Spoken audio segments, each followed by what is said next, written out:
দীর্ঘ 22 দিন সরকার মাছ ধরা নিষেধাজ্ঞা দিয়েছে।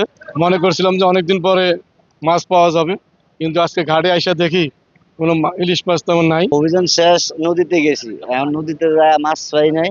আমরা ধার দানো হয়ে গেছি, কিন্তু আপনার এখন নদীতে মাছ নেই, চলে আইছি, এখন এই অবস্থায় আছি আর কি। অভিযানের পরে আমরা নদীতে গেছি, মাছ নাই। মাছ নেওয়া আমরা কি দিন করে খাইতে খাইতে এই পর্যন্ত শেষ, গেছি মাছ নাই। ধার জানা করছি, সব কিস্তি চালাইতেই না, নিজের ভাত টাত খাইতে না, এই পর্যন্ত কষ্ট ক্লাস করে খাইতে আছি।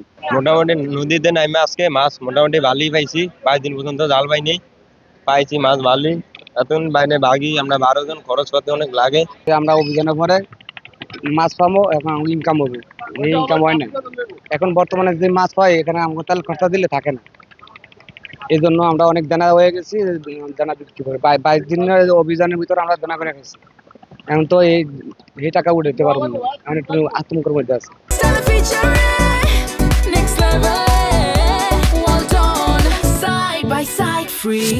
22 দিনের অভিযান শেষে আমরা যে আশা নিয়ে ঘাটে আসছি, কিন্তু সেই তুলনায় মাছ নাই।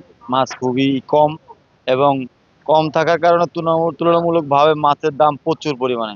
মানে মনে করছি যে মাছ প্রচুর পড়বো, দাম একটু সস্তা হবে, সাধারণ মানুষও কিনে খেতে পারবো, আমরাও যারা ব্যবসায়ী আছে তারা কিনে হয়তো একটু লাভবান হতে পারবো।